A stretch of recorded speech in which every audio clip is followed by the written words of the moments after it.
creating abominations similar to things before the flood.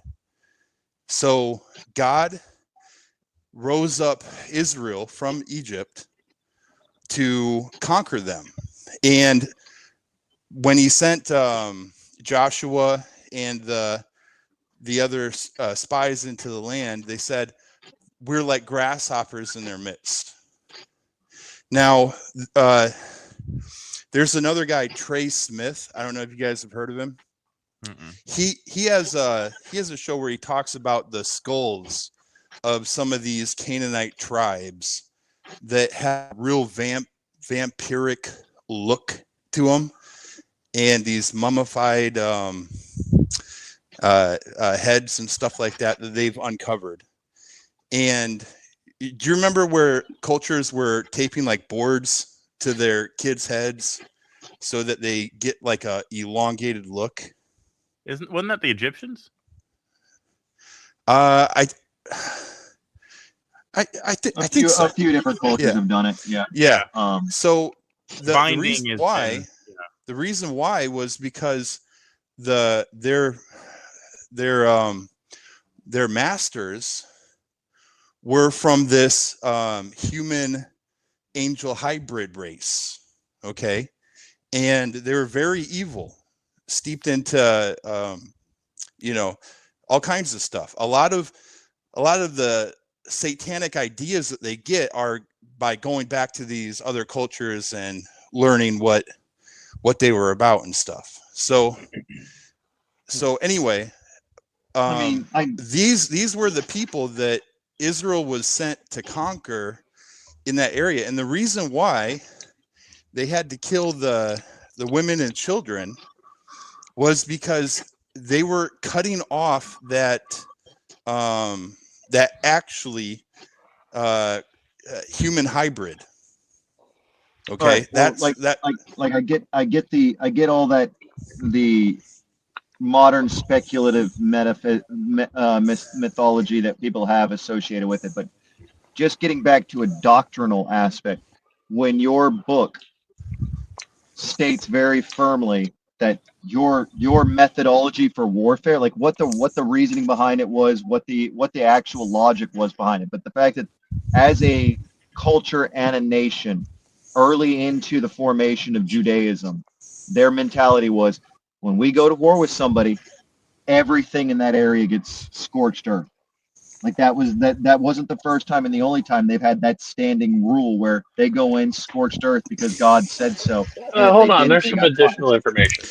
There is some additional information because wipe out the Philistines. They've got, supposedly in some of those conflicts, they were instructed that they had to kill everything that had a penis, but they were allowed to keep the women, and they could either keep them as slaves or they could marry them. Okay, so there were different levels of guys. All right, guys, we got just coming in. We got Iranian foreign minister blasts U.S. after nuclear strike. This was released about an hour ago. He's in Istanbul making a speech. Glad to be with you. Bismillah ar-Rahman ar-Rahim. Very good morning to you, ladies and gentlemen. I'm so glad to be with you this morning. Actually, we invited you yesterday for a briefing on the latest developments on the ground, and of course on diplomatic process. Because I came here from Geneva, where we had our first ministerial meeting of Iran E3, and then I had here yesterday lots of useful, important meetings with the foreign ministers of our region, and we discussed about different initiatives and ideas existed for the peaceful settlement of this question. But as all of you know, we suddenly faced with the aggression by American forces to our nuclear facilities. The Islamic Republic of Iran condemns in the strongest terms the United States' brutal military aggression against Iran's peaceful nuclear facilities. It is an outrageous, grave, and unprecedented violation of the fundamental principles of the Charter of the United Nations and international law. The warmongering and lawless administration in Washington is solely and fully responsible for the dangerous consequences and far-reaching implications of its act of aggression. Okay. The US military attack on the territorial integrity and national sovereignty of a UN member state carried out with genocidal Israeli regime, carried out in collusion with the genocidal Israeli regime, has once again revealed the extent of the United States' hostility towards the peace-seeking people of Iran, who will never compromise over their independence and sovereignty. The Islamic Republic of Iran continues to defend Iran's territory, sovereignty, security, and people by all means necessary against not just US military aggression, but also the reckless and unlawful actions of the Israeli regime. While President Trump was elected on a platform of putting an end to America's costly involvement of forever wars in our part of the world, he has betrayed not only Iran by abusing our commitment to diplomacy, but also deceived his own voters by submitting to the wishes of a wanted war criminal who has grown accustomed to exploiting the lives and wealth of American citizens to further the Israeli regime's objectives. The US act of aggression against Iran's peaceful nuclear facilities constitutes not only a flagrant breach of the UN Charter, especially the prohibition of the use of force under Article 2, Paragraph 4, and the obligation to respect the state's territorial integrity and sovereignty, but also a violation of UN Security Council Resolution 2231. It cannot be emphasized enough how much of a devastating blow that the US, a permanent member of the Security Council, has dealt to the global non-proliferation regime. The Islamic Republic of Iran reminds the United Nations, the Security Council, the UN Secretary General, the International Atomic Energy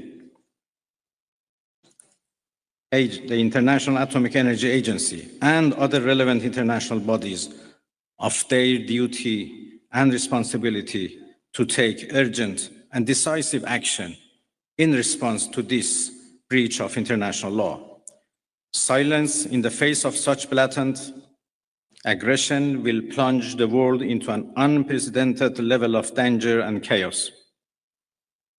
Humanity has come too far as a species to allow a lawless bully to take us back to the law of the jungle. The Islamic Republic of Iran calls on the Security Council to convene an emergency session to unequivocally condemn the criminal act of aggression by the United States against Iran and to hold the administration in Washington accountable for its violations of fundamental principles of United Nations Charter and of norms of international law. The responsibility of the IAEA and its Director General, who through evident bias in favor of warmongering parties paved the way for the current violence and bloodshed, is now clearer than ever. We call on the IAEA Board of Governors to immediately convene and carry out its legal responsibility in response to the dangerous US attack on Iran's peaceful nuclear facilities, all of which have been under the agency's full safeguards and monitoring. The world must not forget that it was the United States which, in the midst of a process to forge a diplomatic outcome, betrayed diplomacy by supporting the genocidal Israeli regime's launch of an illegal war of aggression on the Iranian nation. Not content with such malign actions, the United States itself has now also opted for a dangerous military operation and aggression against the people of Iran. In doing so, the US administration holds sole and full responsibility for the consequences of its actions, including the Islamic Republic of Iran's right to self-defense under the principles of the United Charter. In accordance with the UN Charter and its provisions allowing a legitimate response in self-defense, Iran reserves all options to defend its security interests and people. Thank you very much. Okay. Huh. We will now be taking questions. We'd like to start with the Associated Press.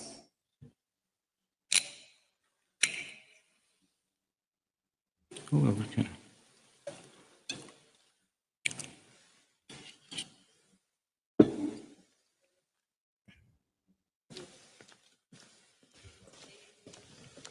No questions? Huh. Well, let me. I don't think I've ever seen no questions. No questions. It only got 25 seconds in this video. He drew like what, 24 people? Yeah. I mean, he pretty much just laid it out. He pretty much said America's breaking international law and that pretty much the ICC should go after Trump and BB. Oh yeah, Effectively, pretty much what that was a lawsuit. Yeah. he's suing us. Wait. They're suing for peace. They're suing for peace on it. Like, 'cause I mean, that's really what Ukraine and Russia have been trying to sue each other for peace for 3 years now, and that hasn't really worked out too well for either side. They're suing for a peaceful option, but they're willing to use the non-peaceful option. And to be honest, I know this kind of goes into Skip's point, like when he said, like, how much power does the ICC really have? And I was like, that's a damn good point, because like they put all the charges on BB. What does it even stand for? What does it even stand for? International Criminal Court. Yeah. Now that's the thing. If we haven't seen it before, but we're in unprecedented times. We all admit we're in unprecedented times. There is potential for the United States having sanctions placed on it by the UN. That's outside the Security Council's privy. Perfect. So Trump's going to get exactly what he wants. He's going to isolate America trade-wise, and wow. Yeah, but I mean, So he doesn't want to. That's the thing, is he doesn't want to isolate trade-wise. That's not what he's doing. What he's doing is that would be bad for us. Like the right sanctions placed on America at this point, when we're in this fragile recovery. You know what? Here's what you're going to find out. Like Trump, no one's gonna listen to him. For instance, the United States can effectively sanction anybody in the world. We've sanctioned like individuals. Okay, that's the economic power of having the largest economy on the planet. It'll hurt everybody way more than it'll hurt us. Right, exactly. Well, I mean, exactly. Why is England willing to accept the tariffs that they're going to accept going forward? Which, I mean, quite frankly, our shit has been getting tariffed, by the Europeans forever. All right, guys, and very harshly. Hold on, guys. Scary scenario. The libs try to throw Trump under the bus for international law to try to get him out of office for war crimes. Can't get him out of office for war crimes. Well, First of all, we're not a signatory to the ICC. They have no authority in the United States. I'm more looking at the UNN's aspect of it. If the ICC says A, then the UN could go, okay, we'll follow up with B, which could be sanctions. Mm-hmm. And there's potential. There's been 3 white papers. I'd have to go dig them out of my files to bring them to read actually the breakdown. There is one credible thing. There's one credible thing that this man probably said, and that was a illegal attack from Israel. Does anybody kind of agree on that? I do. So here's the thing: when you play a game of fucking shadows and then someone shines light on you and attacks you, you don't get to play the victim.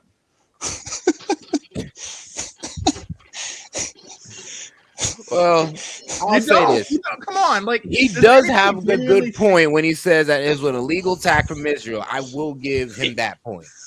It's I'll an, give him I that. it's don't an give it to illegal. him because I think even the IEA, the International Atomic Energy Agency, for the first time, came out and said, "Yeah, Iran's cheating like hell, and they're not even hiding it."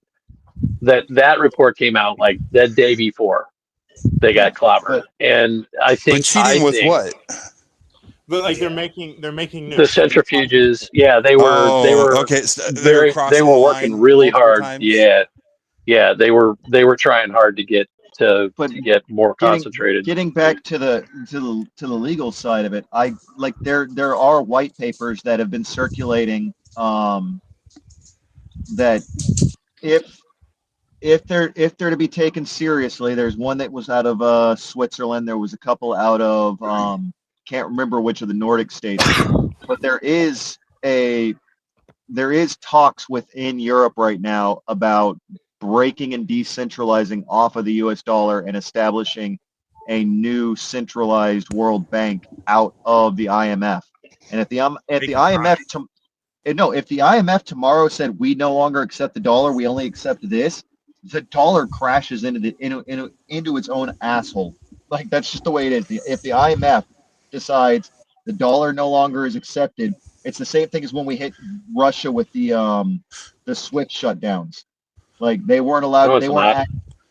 No, I'm saying in comparison, not being able to access the dollar market screwed them over. If the IMF suddenly said we're no longer using the dollar, we're using this currency, and then the Uh, US's banking systems are like, hey, we're not allowed to trade our dollars with anything, that's going to be a problem for us because that What does could be it's IMF going to be a stand for? problem for everybody in the world. the International Monetary Fund. It's like You know, it's the bank crazy. above all banks. I have Is the it? true belief that if it ever got that bad, we'll go to gold back. We'll just start taking people's gold just to save our own economy, Yeah, we will absolutely do that. like forcefully. But it would Like be Africa, watch out, we're coming. Like that type of plan. It's well, like that's a potentiality, but I mean that's what I'm saying. Like sanctions are there are viable sanctions that can be placed on the U.S. It's just a matter of if the international will is there to actually do it. Everyone says you can't sanction the U.S. You could sanction the U.S. You could get yourself a scenario where the U.S. gets backed into a corner because the rest of the world just suddenly goes, yeah, we're not accepting the dollar anymore. We're I using don't pound think they're going to sterling. do that over Iran. hold I on. don't think So they're going to do we're it for them. talking, guys.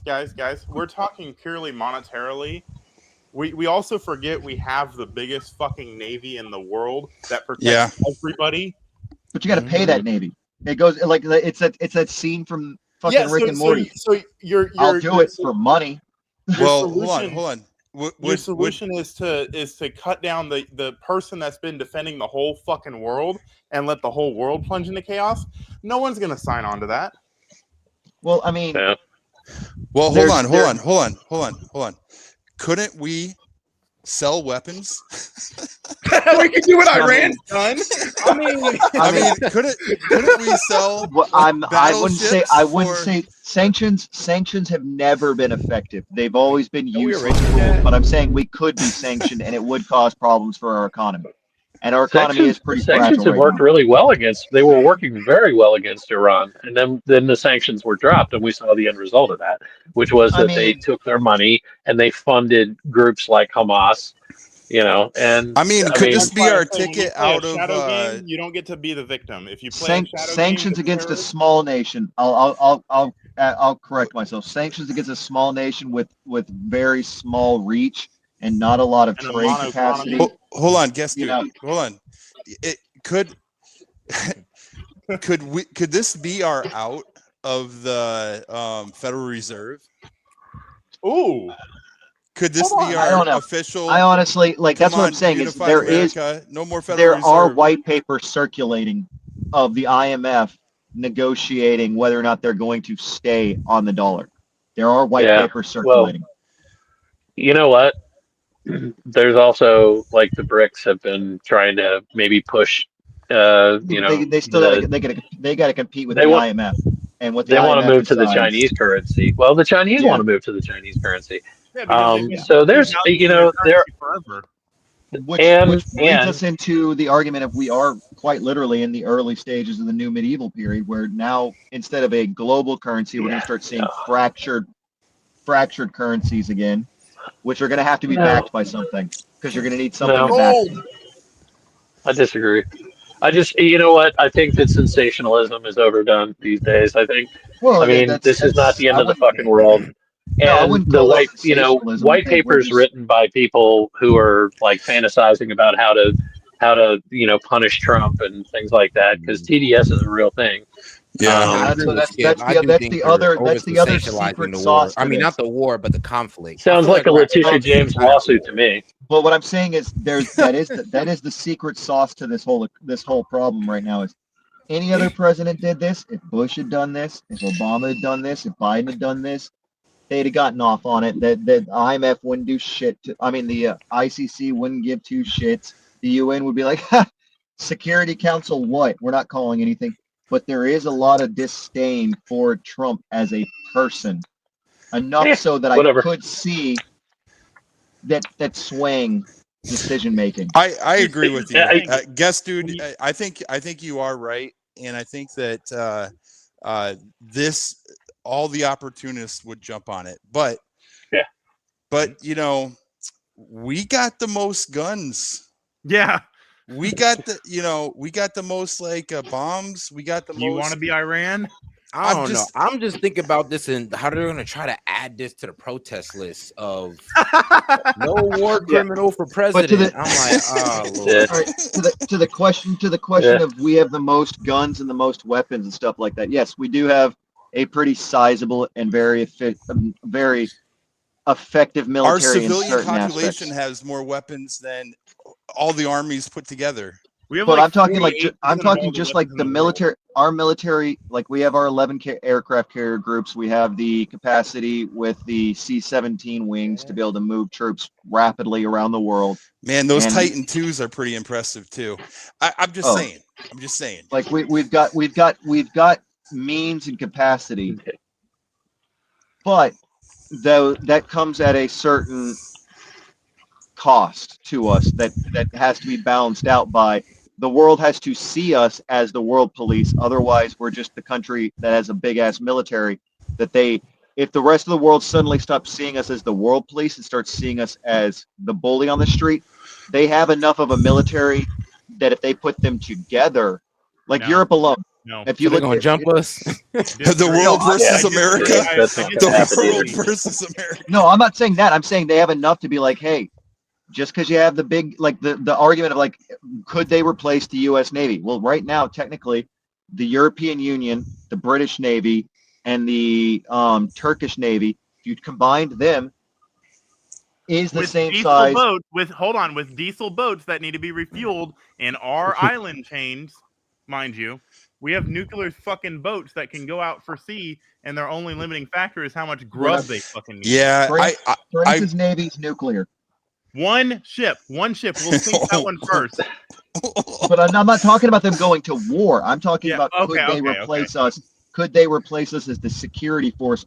Could they replace us as the white Navy on the security force aspect? China so would we're the like to aggressor. be the country. China would like to be the country that the world views as the guarantor of freedom of navigation. Oh yeah, Because China right, would love White that. Knight.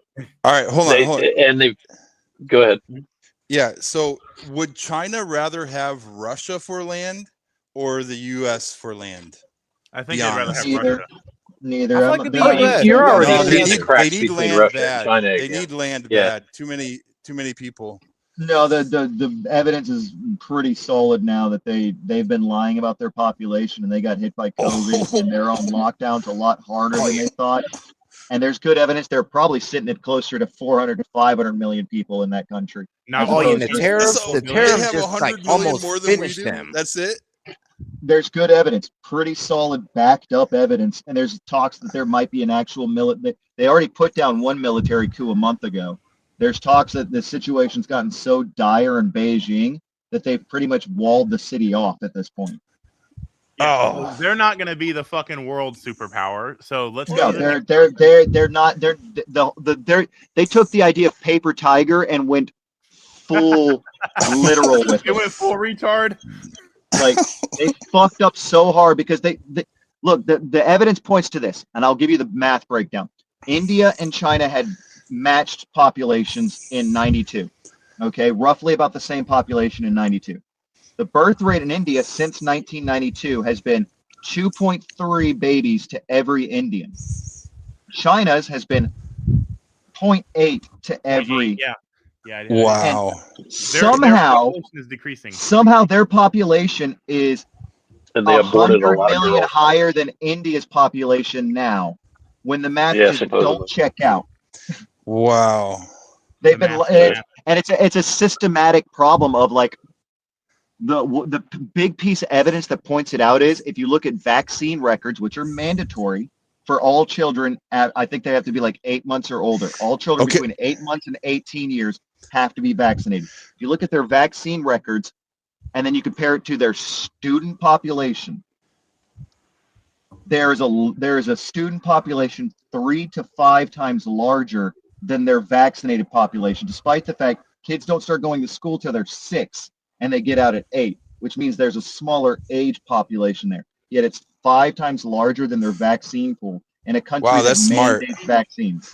Good. So what's happening is a lot of these schools in these smaller rural territories, they get paid by the number of students. So they start lying about how many students they have, and like it when they spread like wildfire. Make it look like they have more grass. Hey guys, what are your thoughts on if Russia comes to help Iran? No, they don't want it. They're too. That ain't gonna happen. They're stretched way too thin right now to be able to do that. Is it just me, or did they already back off from? Did they already step back and say, "Hey, Iran, you're kind of on your own"? They want to be the foreign minister of Iran, he's taking a trip to go to Moscow. We have the Mirror report, which I would take this with a grain of salt. But Putin hardliners urges Russia to take up arms for Iran after U.S. strike on nuclear sites. I wish the motherfucker would. Oh my god. So hold on. So we don't want that. Is Iran going to cry and beg to an Orthodox Christian? This wouldn't be the first time the Orthodox. It wouldn't be the first time. Is a Muslim going to cry and beg to an Orthodox Christian? Like right now, Iran will take help from anybody. Look, you saw spaces, and the way it's been framed is these guys are like pretty much, I mean, coming together over their hatred of Israel to where they're willing to work with almost anybody to get the job done.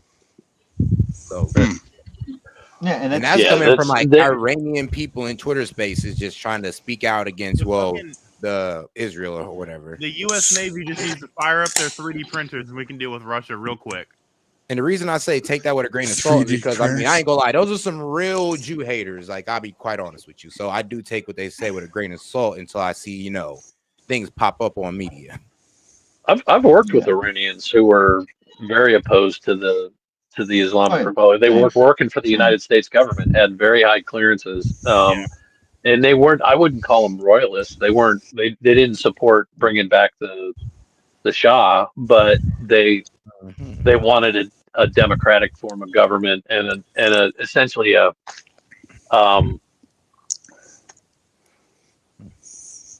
they wanted a government that wasn't Islamic, that was more secular or more. They wanted a secular government, and they wanted, they were Muslims. They wanted to be free to, be Muslim. No, here's the but thing. They still keep that ideology that they don't want their current leadership in there. They hate it, but they're like, well, but we'll work with this guy if it's over Israel. Yeah. Oh no, not these folks. They said basically the folks I worked with, they had no opinion about, like, that didn't have anything to do with Iran. I mean, in their mind, they were like, Israel really just doesn't have anything to do with Iran, and they view it as a trope that the Iranian regime uses to fire up the population. And the Iranian regime, I love that insight actually. And to kind of loop it back around before I'm assuming at some point you're gonna have to sleep, Set. But to loop it back around, it's like it's strange that like you didn't that Skip didn't counter me on why I don't look at like Iran as a fascist state.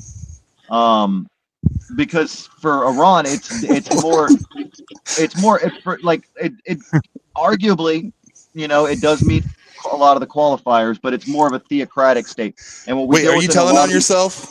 Wait, I asked. No. Hold on. You're not gonna. no, I'm saying like I was expecting you to go that way, not the way we ended up I going went for that fucking way. an hour. Yeah, you were. That's why I was expecting it from him. Because we bonded, guys. We bonded. But no, basically with I don't Iran, feel like Iran's a arguing theocratic, about it a theocratic, because I don't think yeah, but it's not Iran's like this.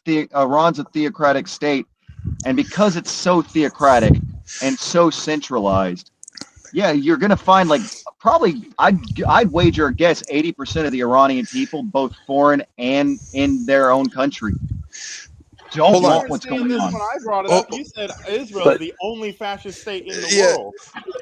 So no, guess, I dude. said, Hold on. I'm not saying Iran's fascist. I'm saying you know what? I think you counter could that. make a stronger argument that they are than you could make for Israel. Honestly, they've got the Ayatollah. I mean, not this one again. The Supreme No, but Leader. the issue I bring up with that is they've got a group that they relentlessly demonize. But isn't fascism a buzzword used by Nazis to attack their it can be communist, used by communists to attack their opposition? It's a buzzword. Yeah. It lost its meaning. Well, it can be. Like not. It's absolutely been watered down to hell and back, which is a lot of the reason why I try to sparingly use it. And like Iran, if you have money only and for you Israel, disagree though. with me, you're a fascist. Well, no, it's the reason I pointed at Israel as that is we have gone over that. We've kicked that horse so hard that it's now spaghetti art on a fucking fridge somewhere. That was back with Jerry Springer. That was, you know, but no, with theocratic governments, I don't even know how you negotiate with a theocratic government that's like strictly theocratic. They understand force. That's what they. That's son what of they a get bitch. Well, hey, hold on. Yemen. Yemen has actually declared that they will be officially entering the war. Keep your ships out of our water. Like, okay. These The Houthis. The Houthis. No, that's the Yemen. Was it the Houthis or the actual Yemen government?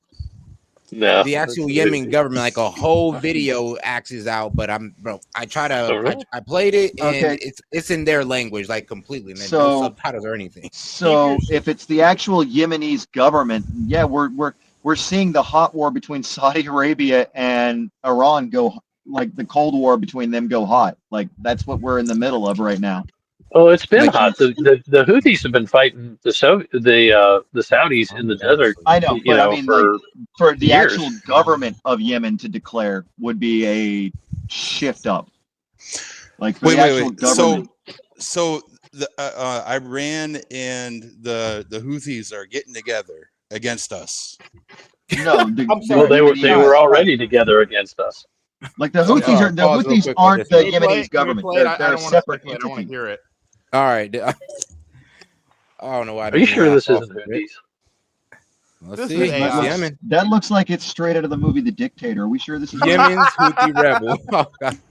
Yemen's Pointy Houthi rebel threatened to resume US attack.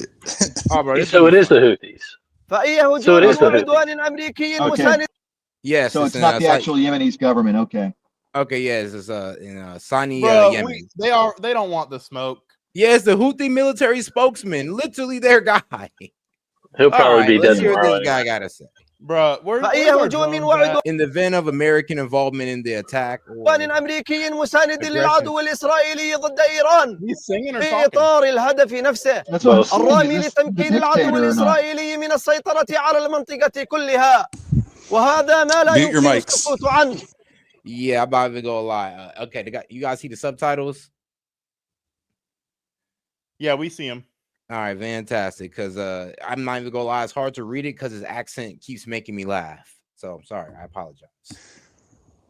فأي هجوم وعدوان أمريكي مساند للعدو الإسرائيلي ضد إيران في إطار الهدف نفسه الرامي لتمكين العدو الإسرائيلي من السيطرة على المنطقة كلها وهذا ما لا يمكن السكوت عنه، فإنه في حال تورط الأمريكي في الهجوم والعدوان على إيران مع العدو الإسرائيلي، فإن القوات المسلحة اليمنية سوف تستهدف سفنه وبوارجه في البحر الأحمر.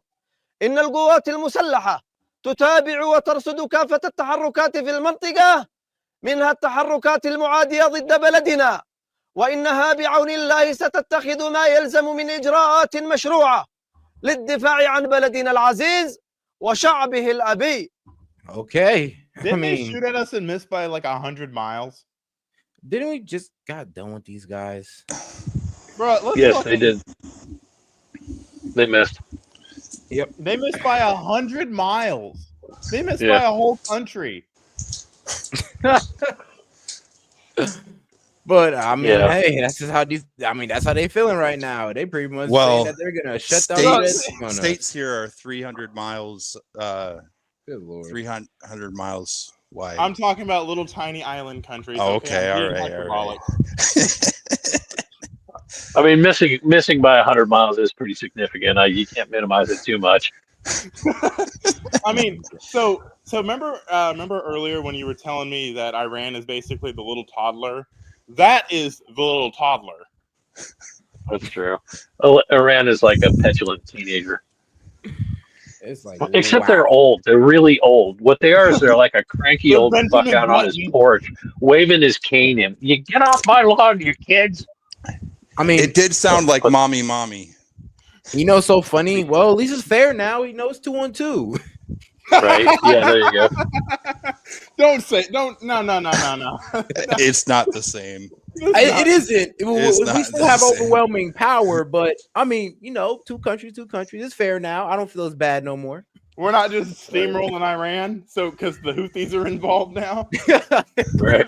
I mean, somebody's there. Yeah. Here's the thing that I don't think we should entertain the concept that it's our business to change their regime. Yes. Yeah, that's up to the Iranian people, and there's plenty of them that hate the theocracy. 2 on 1.5. I mean, we're praying for them to overthrow them in this, you know, during this, like, I guess, turmoil at this point. I'm not. Hold on. I'm not praying for that. I'm praying for the supreme leader to stay in power, because one dictator that you know is better than one that you don't. I say. Good point. I mean, that is a good point. Not gonna lie.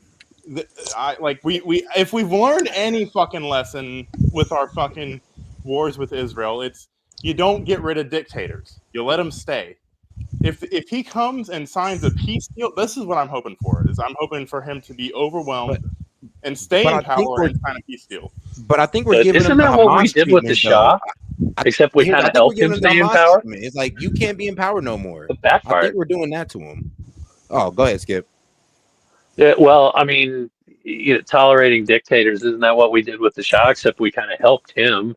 No, don't I mean, we tolerated Saddam Hussein until we didn't.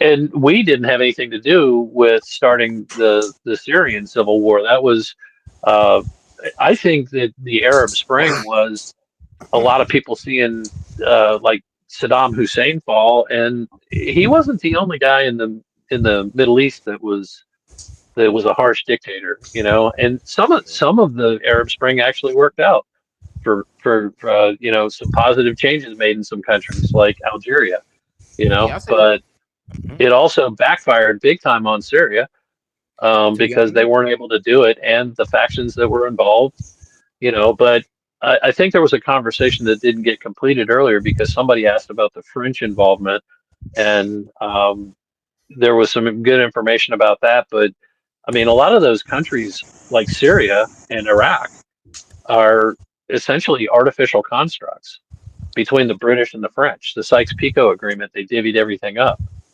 And they just drew lines and cut right through groups like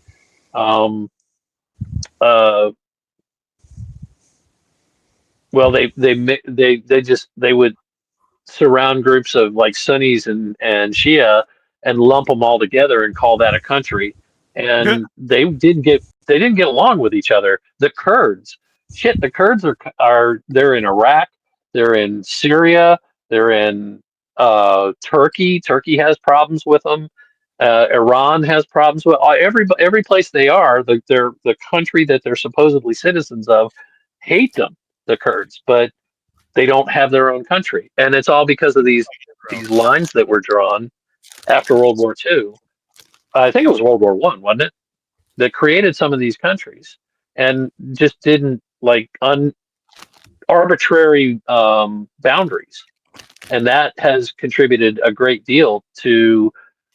It's kind of like when Yugoslavia, like when Tito fell after the end of the Cold War, the communist government fell, and all of a sudden, all of the ethnic violence between the Serbs and Albanians, I mean, just everything went to hell in a handbasket, and people started killing each other.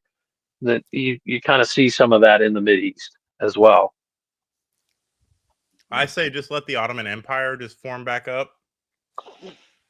Well, you might get your wish on that one. I don't Erdogan is not afraid of reestablishing the Ottoman Empire, and he's made no qualms that is going to be his goal. If we only had one dictator to worry about.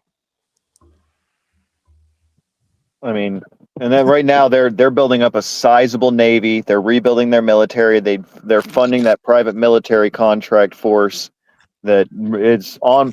Last I looked at it, if their numbers are accurate, they're on course to within the next 5 years to the next decade, depending on infrastructure and the integrity of the region. If they get pulled into some sort of stupid war, they'll have a military on par with the United States within the next 5 to 10 years.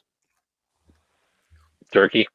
Yeah, absolutely. Really? We'll have a military on par with us with a standing with a actual battle tested army that's been tested all over Africa, and like they're becoming a major player on the scene right now. And I wouldn't have any doubts that they're participating in a lot of this stuff, that they're the ones back funding a lot of these terrorist activities, and that a lot of the blame's getting shifted over. Activities.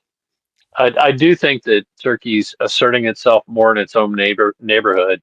But when you say it's going to be on par with the United States, you're talking about a country that's still upgrading M48A5 tanks, I think, M60s.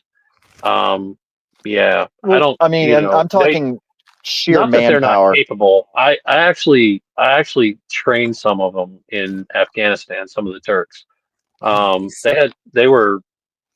I got to tell you, the Turkish chow hall was the best chow hall that I ate in Afghanistan. Yeah. Camp Dogan in Kabul, and shit, they had a bunch of Azerbaijanis there.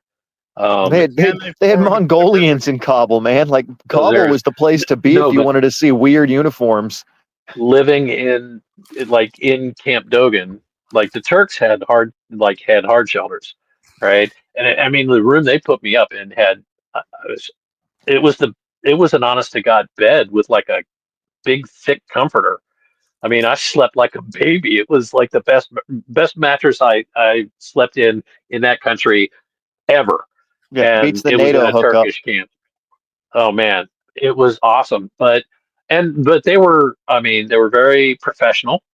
They were, I mean, I was teaching classes to Turkish officers and senior NCOs. They were very professional. I think that Turkey is a rational actor. And I think that while I think Erdogan has done a good job of inspiring some nationalism there, and I think that I don't always agree with their handling of the Kurdish.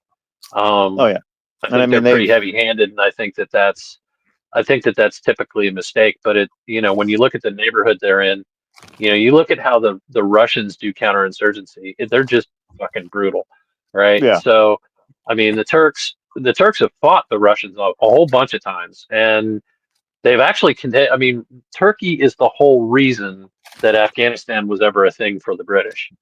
Because basically, Peter built that big fleet on the Black Sea and said, look at this, and the Turks were like, dude, what a nice Navy. And he said, thank you very much. I've been working hard on it. And they said, we'd love to see you get it through the Straits of Bosporus because we don't think you can do it. And he went, fuck.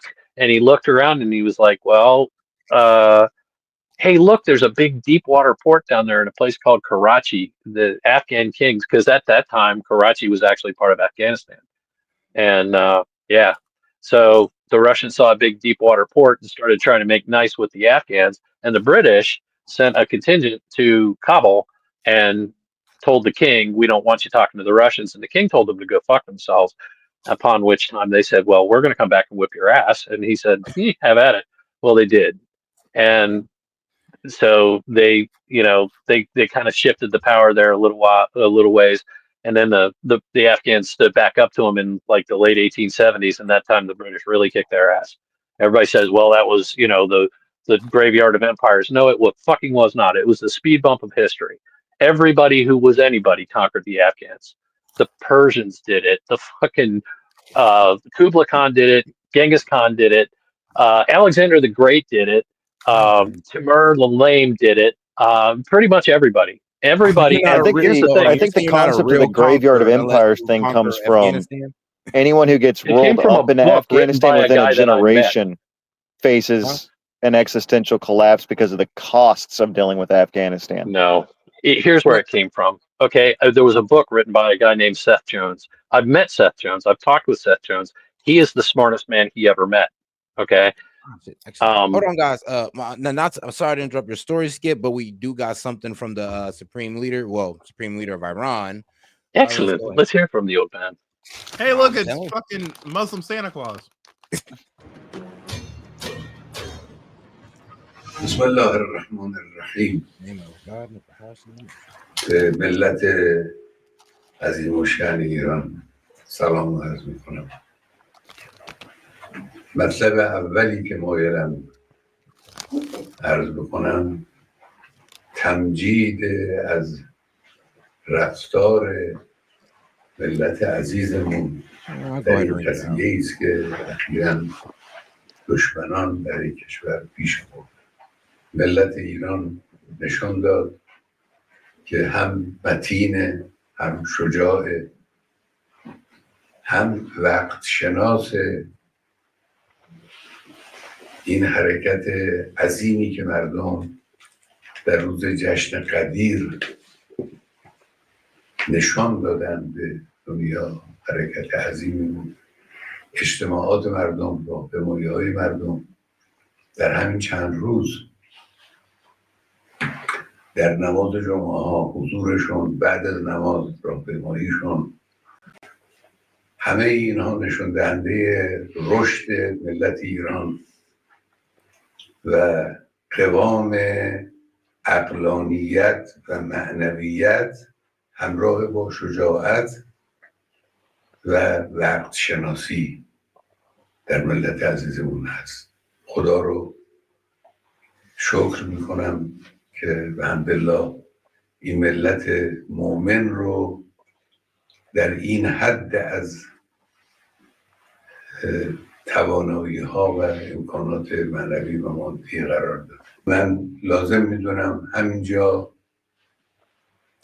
اشاره کنم به حرکت زیبا و پرمعنایی که اون بانوی مجری تلویزیون در مقابل حمله دشمن انجام داد. تکبیر گفتن و نشانه قدرت ملت رو در واقع به همه دنیا ارائه کردن. این حادثه تاریخی بود، حادثه بسیار با ارزشی است. مطلب دوم این است که این حادثه تهاجم ابلهانه و خباثت آلود رژیم صهیونیستی به کشورمون در حالی رخ داد که مسئولین دولتی با طرف آمریکایی به طور غیر مستقیم و با واسطه مشغول مذاکره بودن. هیچ موضوعی از سوی ایران وجود نداشت که نشانه این باشه که یک حرکت نظامی یا یه حرکت تندی سختی وجود داره. البته از اول حدس زده میشد که در این حرکت خباثت آمیز رژیم صهیونیستی آمریکا هم دخالت داره. ولی با این حرفای اخیری که اینها میزنن این هست روز به روز تقویت میشه.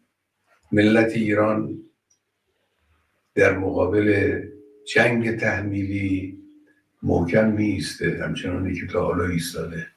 در مقابل صلح تحمیلی محکم میسته. ملت ایران در مقابل تحمیل تسلیمی هیچ کس نمیشه.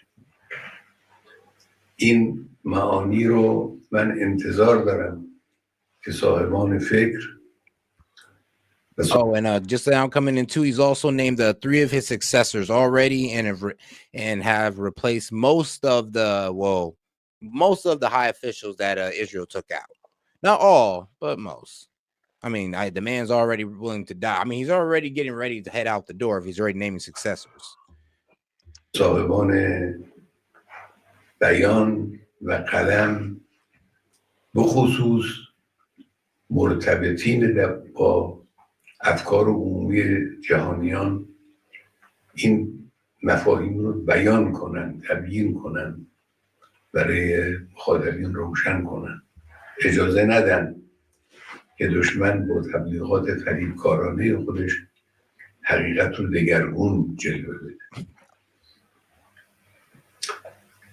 دشمن صهیونی یک اشتباه بزرگی کرده، یک جنایت بزرگی رو مرتکب شده و باید مجازات بشه و داره مجازات میشه. همین حالا داره مجازات میشه. مجازاتی که ملت ایران و نیروهای مسلح ما برای این دشمن خبیث انجام دادن و دارن انجام میدن و برای آینده برنامه دارن، مجازات سختی است و او رو دچار ضعف کرده. همینی هم که دوستان آمریکاییش وارد صحنه میشن و حرف میزنن نشانه ضعف و نشانه ناتوانی اوست. مطلب آخر هم این که اخیراً رئیس جمهور آمریکا زبان به تهدید گشوده. ما رو تهدید میکنه، هم تهدید میکنه، هم با یک بیان سخیف و غیر قابل قبولی از ملت ایران صریحاً میخواد که بیایید تسلیم من بشید. وقتی انسان این چیزها رو مشاهده میکنه واقعا تعجب میکنه. اولا تهدید رو به کسی بکنن که از تهدید اونها میترسه. ملت ایران نشان داده که در مقابل تهدید کنندگان دچار ترس نمیشه و لا تهینوا ولا تحزنوا و انتم الاعلون ان کنتم مؤمنین. این رو بهش ملت ایران معتقده. تهدید تاثیر نمیگذاره در رفتار ملت ایران، در اندیشه ملت ایران. ثانیاً اینی که به ملت ایران بگن بیایید تسلیم بشید حرف عاقلانه ای نیست. افراد با خرد که میشناسن ایران رو، میشناسن ملت ایران رو، میشناسن تاریخ ایران رو، هرگز چنین حرفی رو بر زبان جاری نمیکنن. تسلیم چی بشن؟ ملت ایران تسلیم شدنی نیست. ما تعرض به کسی نکردیم و به هیچ وجه تعرض احدی رو هم قبول نمی‌کنیم و تسلیم تعرض هیچ کس نمیشیم. منطق ملت ایرانه، این روحیه ملت ایران. و البته آمریکایی ها، اونهایی که با سیاست های این منطقه آشنا هستن، میدانن که ورود آمریکا در این قضیه 100% به ضرر اوست. اونچه که او در این زمینه ضربه خواهد خورد به مراتب بیشتر است از اونچه که ایران ممکنه صدمه بخوره. صدمه آمریکا اگر ورود در این میدان بشه، ورود نظامی در این میدان بکنه، صدمه جبران ناپذیری خواهد بود بدون تردید. من به ملت عزیزمون عرض میکنم همین آیه شریفه رو همیشه در نظر داشته باشید. زندگی به حمدالله به طور عادی در جریان، نگذارید دشمن احساس کنه که شما در مقابل او میترسید، احساس ضعف میکنید. اگر دشمن احساس کنه که شما از او میترسید، دیگه شما رو، گریبان شما رو رها نخواهد کرد. همین رفتاری که تا امروز داشتید، این رفتار رو با قوت ادامه بدید. کسانی که امور خدماتی به عهدهشون هست، کسانی که با مردم سر و کار دارن، کسانی که امور تبلیغاتی و تبیینی بر عهدهشون هست، کار خودشون رو با قوت انجام بدن و ادامه بدن و به خدای متعال توکل کنن.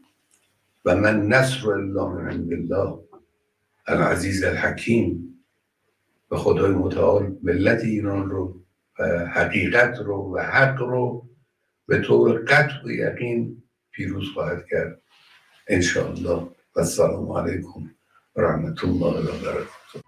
Okay. Hey, all right. Can I fucking throw my quarter in there? Yeah, go ahead. So, first of all, the Iranian supreme leader does not seem to think that we're at war, because he just said if we get involved militarily and enact war on Iran, so he doesn't see that as an act of war.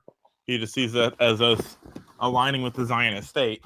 Second of all, when you tell a child not to show fear to a dog, it's because the child is scared.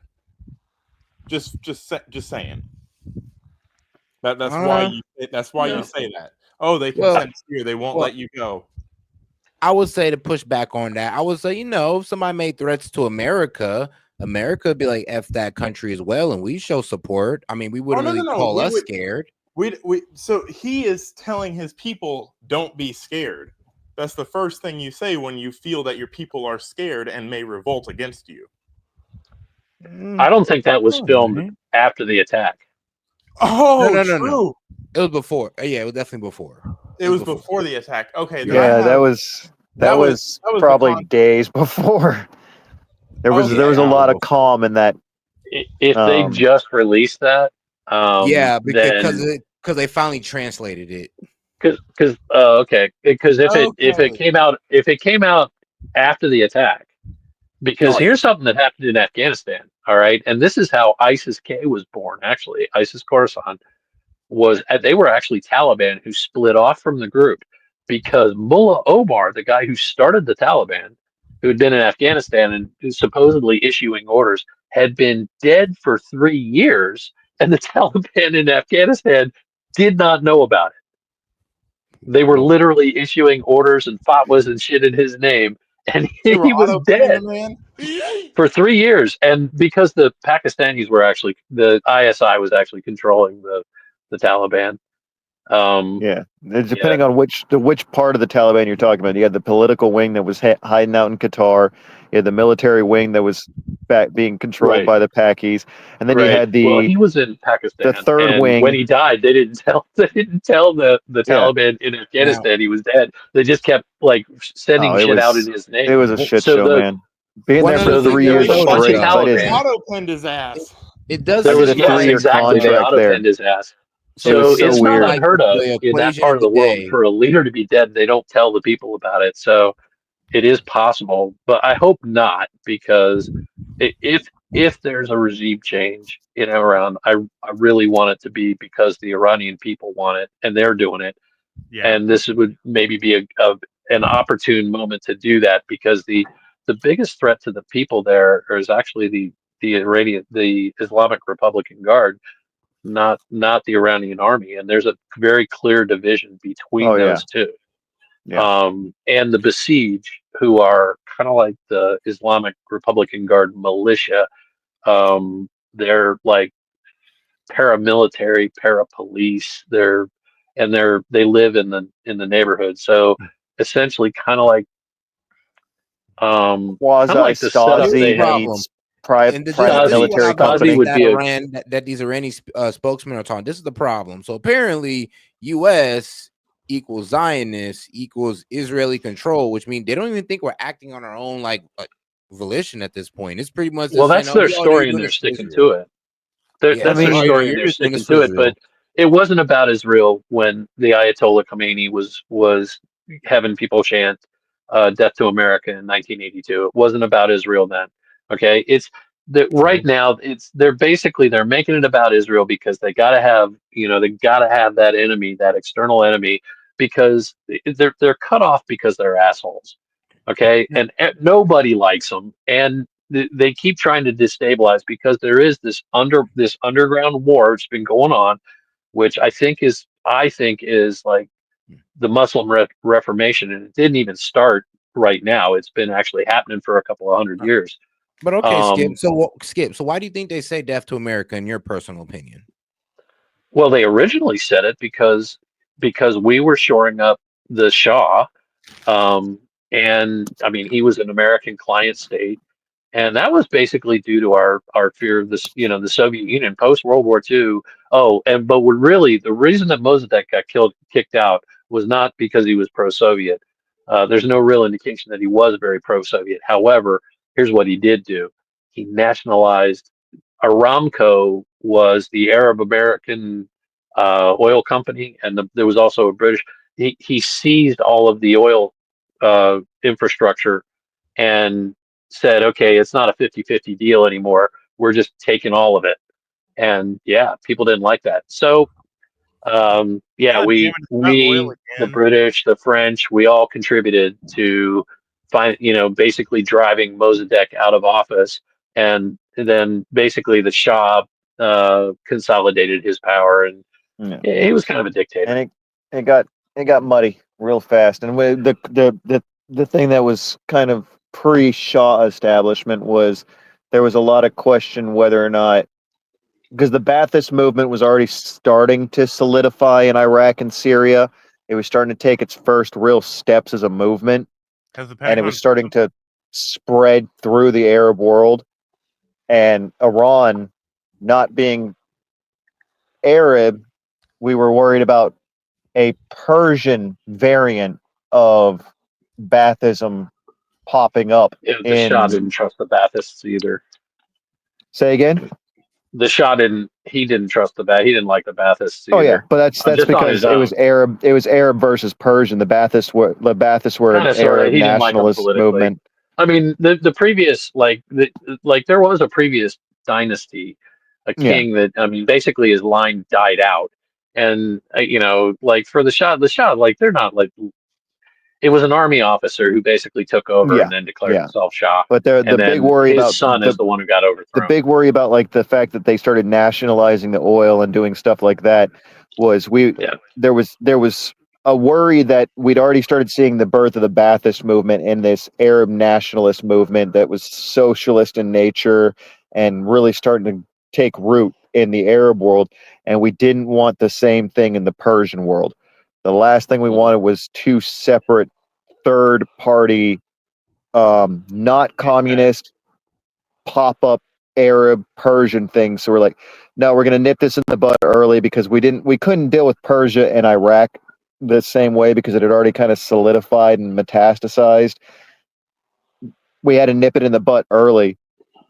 And it was created a combo it created effort, a weird dynamic. It was Britain, France, and the United States getting Mossadegh out because he had nationalized the oil, but at the same time, they drove off the Shah and basically made him cede power to his son, who is what everybody calls the Shah now.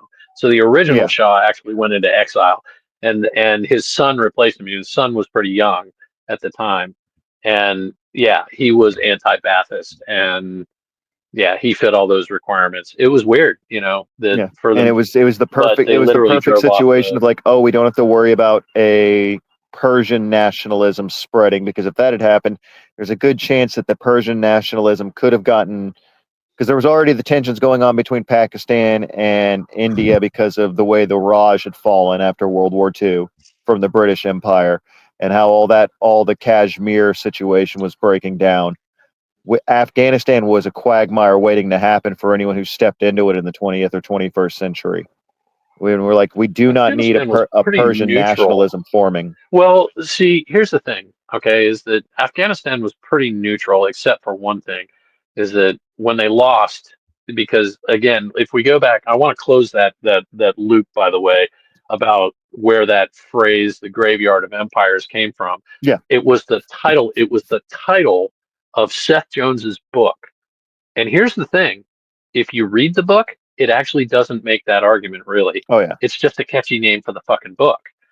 The people who say it most often never read his book, but I can tell you that he was the smartest man that he ever met. You could not tell that man shit.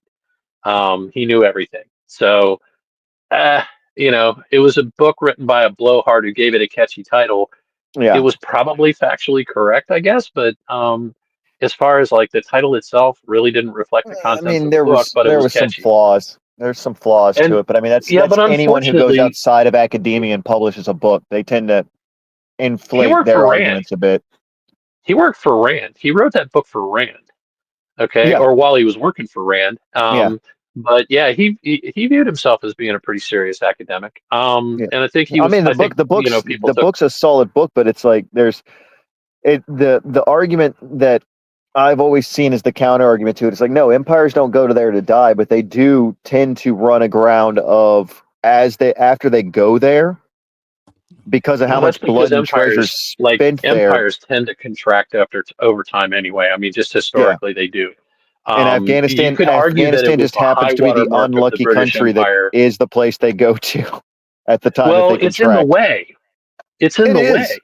It's in the way if you're going from like any place, if you're going from Asia to Europe, if you're going from Persia to Asia, if you're trying to get to India from Greece, you got to go through Afghanistan. Yeah. And it's a nation that's got 5,600 mountains in a territory about the size of Texas, roughly. Yeah, but you know what's interesting is Kabul held out during the Islamic conquest.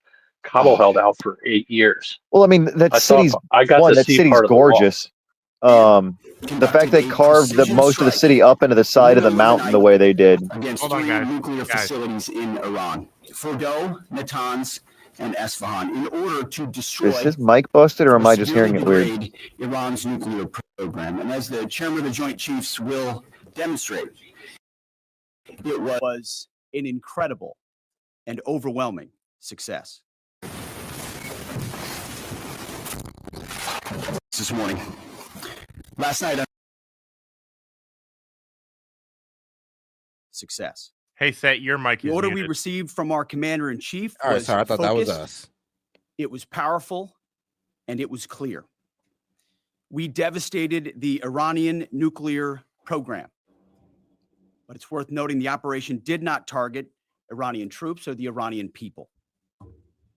For the entirety of his time in office, President Trump has consistently stated for over 10 years that Iran must not get a nuclear weapon. Full stop. Thanks to President Trump's bold and visionary leadership and his commitment to peace through strength, Iran's nuclear ambitions have been obliterated. Many presidents have dreamed of delivering the final blow to Iran's nuclear program, and none could until President Trump. The operation President Trump planned was bold and it was brilliant, showing the world that American deterrence is back. When this president speaks, the world should listen. And the U.S. military, we can back it up. The most powerful military the world has ever known. No other country on planet Earth could have conducted the operation that the chairman is going to outline this morning. Not even close. Just like Soleimani found out in the first term, Iran found out when POTUS says 60 days that he seeks peace and negotiation, he means 60 days of peace and negotiation. Otherwise, that nuclear program, that nuclear capability will not exist. He meant it. This is not the previous administration. The President Trump said no nukes. He seeks peace, and Iran should take that path. He sent out a truth last night saying this: any retaliation by Iran against the United States of America will be met with force far greater than what was witnessed tonight. Signed, the President of the United States, Donald J. Trump.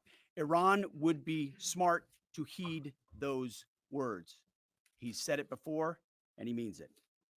I want to give recognition to the Chairman of the Joint Chiefs of Staff, the Joint Staff, General Eric Kurilla at CENTCOM, who did a phenomenal job, he and his staff, all of CENTCOM. Policy across the board. This was a joint effort, and across the Pentagon effort. I want to recognize the pilots who flew those bombers, who flew those fighters, who flew those refuelers, warriors. I want to recognize the sailors on those destroyers, in those subs, on those carriers, warriors, all of them. I want to recognize our soldiers doing air defense, base defense, QRF, warriors, all of them. Every American involved in this operation performed flawlessly. And I want to give recognition to our allies in Israel as well. This is a plan that took months and weeks of positioning and preparation so that we could be ready when the President of the United States called. It took a great deal of precision. It involved misdirection and the highest of operational security. Our B-2s went in and out of downtown Tehran, not Tehran, excuse me, of these nuclear sites, in and out and back without the world knowing at all. In that way, it was historic. A strike that included the longest B-2 Spirit bomber mission since 2001 and the first operational employment of the MOP, a massive ordnance penetrator. The mission demonstrated to the world the level of joint and allied integration that speak to the strength of our alliance and our joint forces. As President Trump has stated, the United States does not seek war, but let me be clear. We will act swiftly and decisively when our people, our partners, or our interests are threatened. Iran should listen to the President of the United States and know that he means it, every word. I want to give congratulations to our Commander-in-Chief. It was an honor to watch him lead last night and throughout, and to our great American warriors on this successful operation. God bless our troops. God bless America. And we give glory to God for his providence and continue to ask for his protection. I turn it over now to the chairman for specifics. Thank you, Mr. Secretary. Thanks for recognizing all of our folks out there doing our nation's work, and nice to see everybody on this early Sunday morning. Last night, on the President's orders, U.S. Central Command, under the command of General Eric Kurilla, executed Operation Midnight Hammer, a deliberate and precise strike against 3 Iranian nuclear facilities. This was a complex and high-risk mission carried out with exceptional Badass skill name, I'm not gonna and lie. discipline by our joint force. Midnight. I want to thank every service member, planner, operator. Those names that are made always this really mission good. Possible.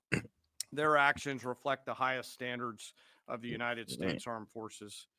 This operation was designed to severely degrade Iran's nuclear weapons infrastructure. It was planned and executed across multiple domains and theaters with coordination that reflects our ability to project power globally with speed and precision at the time and place of our nation's choosing. This was a highly classified mission with very few people in Washington knowing the timing or nature of this plan. I'll refer you to the graphic on the side as I walk you through some of the operational details. At midnight Friday into Saturday morning, a large B-2 strike package comprised of bombers launched from the continental United States. As part of the plan to maintain tactical surprise, part of the package proceeded to the west and into the Pacific as a decoy, a deception effort known only to an extremely small number of planners and key leaders here in Washington and in Tampa. The main strike package, comprised of 7 B-2 Spirit bombers, each with 2 crew members, proceeded quietly to the east with minimal communications. Throughout the 18-hour flight into the target area, the aircraft completed multiple in-flight refuelings. Once over land, the B-2s linked up with escort and support aircraft in a complex, tightly timed maneuver requiring exact synchronization across multiple platforms in a narrow piece of airspace, all done with minimal communications. This type of integration is exactly what our joint force does better than anyone else in the world. At approximately 5 p.m. Eastern Standard Time last night, and just prior to the strike package entering Iran, a U.S. submarine in the Central Command Area of Responsibility launched more than 24 Tomahawk land attack cruise missiles against key surface infrastructure targets at Isfahan. As the Operation Midnight Hammer strike package entered Iranian airspace, the U.S. employed several deception tactics, including decoys, as the 4th and 5th generation aircraft pushed out in front of the strike package at high altitude and high speed, sweeping in front of the package for enemy fighters and surface-to-air missile threats. The strike package was supported by U.S. Strategic Command, U.S. Transportation Command, U.S. Cyber Command, U.S. Space Command, U.S. Space Force, and U.S. European Command. As the strike package approached Fordow and Natanz, the U.S. protection package employed high-speed suppression weapons to ensure safe passage of the strike package, with fighter assets employing preemptive suppressing fires against any potential Iranian surface-to-air threats. We are currently unaware of any shots fired at the U.S. strike package on the way in. At approximately 6:40 p.m. Eastern Standard Time, 2:10 a.m. Iran time, the lead B-2 dropped 2 GBU-57 massive ordnance penetrator weapons on the first of several aim points at Fordow. As the president stated last night, the remaining bombers then hit their targets as well, with a total of 14 MOPs dropped against 2 nuclear target areas.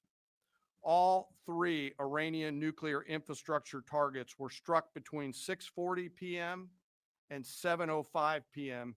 Eastern time. Again, that's about 2:10 in the morning local time in Iran, with the Tomahawk missiles being the last to strike at Isfahan to ensure we retain the element of surprise throughout the operation.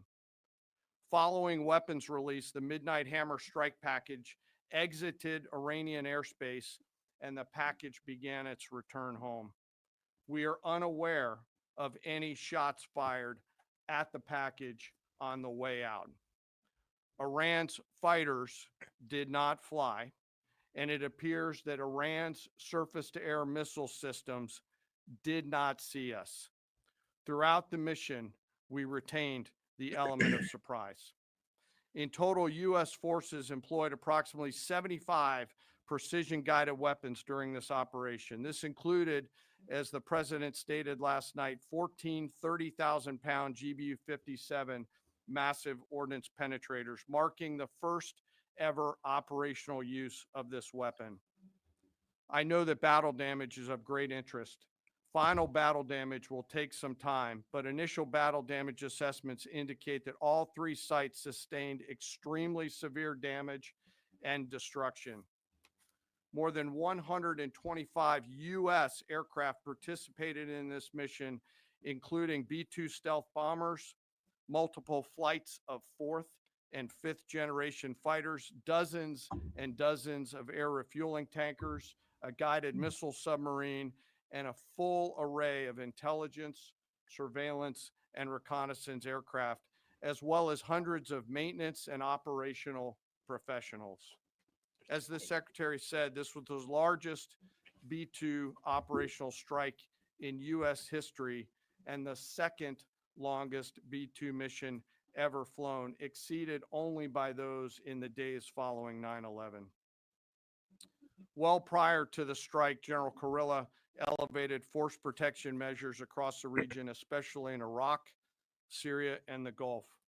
Our forces remain on high alert and are fully postured to respond to any Iranian retaliation or proxy attacks, which would be an incredibly poor choice.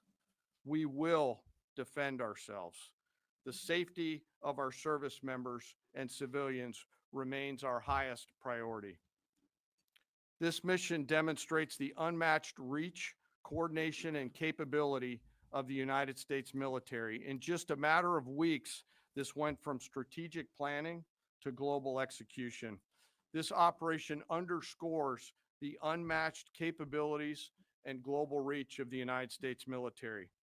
As the president clearly said last night, no other military in the world could have done this.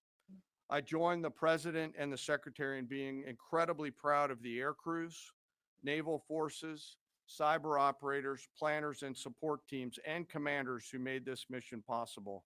It is their skill, discipline, and teamwork that makes this operation possible. I am particularly proud of our discipline related to operational security, something that was of great concern to the president, the secretary, General Kurilla, and me, and we will continue to focus on this. As we stand here this morning, many assets are still airborne, and we have hundreds deployed. I ask that we keep our warfighters on their way home and our deployed service member in our thoughts. Our joint force remains ready to defend the United States, our troops, and our interests in the region. Thank you very much. We will take a few questions. Me? Yeah. So is regime change off the table, Mr. Secretary? And to the chairman, you said the battle damage assessment is still ongoing, but do you believe that some nuclear capability in Iran remains? This mission was not and has not been about regime change. The president authorized a precision operation to neutralize the threats to our national interests posed by the Iranian nuclear program and the collective self-defense of our troops and our ally Israel. Thanks for your question. I think BDA is still pending, and it would be way too early for me to comment on what may or may not still be there. But thanks for the question. Green. No, behind you. Excuse me, Mr. Secretary, can you tell me, was there a particular moment when the president decided to pull the trigger on this operation where he said, now, rather than being, something in the holster, now we're going to pull the trigger on it? I would just say, having the opportunity to witness his leadership, he was fully committed to the peace process, wanted a negotiated outcome, gave Iran every single opportunity, and unfortunately was met by stonewalling, which is why he gave them plenty of time to continue to come to the table and give up enrichment, give up the nuclear program. But there was I won't say the particular moment, there was certainly a moment in time where he realized that it had to be a certain action taken in order to minimize the threat to us and our troops.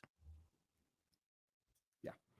General, you say that General Kurilla increased force protection in Iraq, Syria, and Gulf, in those areas. Were they given any advance warning the attacks were coming? And also, Mr. Secretary, when were congressional leaders notified? How long before the attacks took place? Sure. To your first question, the risk has clearly been rising over the last few weeks in the region. Based on that, and not a particular awareness of this operation, we've made smart decisions to minimize the risk to U.S. forces in the region. No advance warning? No, sir.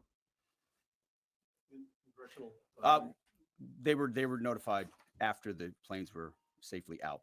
Well, we complied with the notification requirements of the War Powers Act. Attacks, they were notified. They were immediately thereafter.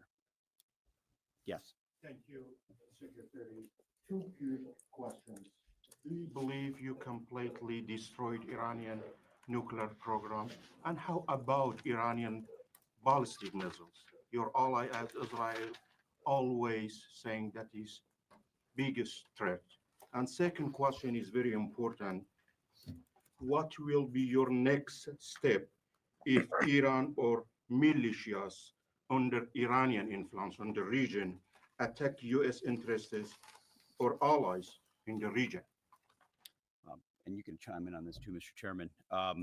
The battle damage assessment is ongoing, but our initial assessment, as the chairman said, is that all of our precision munitions struck where we wanted them to strike and had the desired effect, which means especially in Fordo, which was the primary target here, we believe we achieved destruction of capabilities there.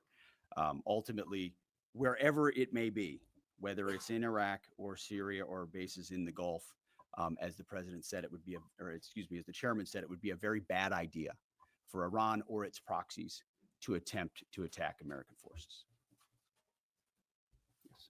Thank you, Mr. Secretary. Regarding retaliations, Iran and North Korea are cooperating on nuclear and missile development. Do you think there is a possibility that Iran, North Korea, and the other forces, such as China, will join forces to retaliate against the United States? They better not. Well, unfortunately, because of the policies under the Look previous around and find administration, out. it drove those countries together, and ultimately that creates a challenging environment. For this particular operation, the focus is on Iran and Iranian nuclear capabilities. That's our focus here, is to not just say that they can't have, but President Trump has said from over 20 years, frankly, Iran cannot have a nuclear weapon. Well, I'm gonna be honest with you. It kind of seems like Russia is like spiting us right now, and this is what we receive out of the Russian Federation from one of their, I guess, top guys. All right, so this guy Dmitry of the Russian Federation. So the enrichment of nuclear material, and now we can say it outright: the future production of nuclear weapons will continue.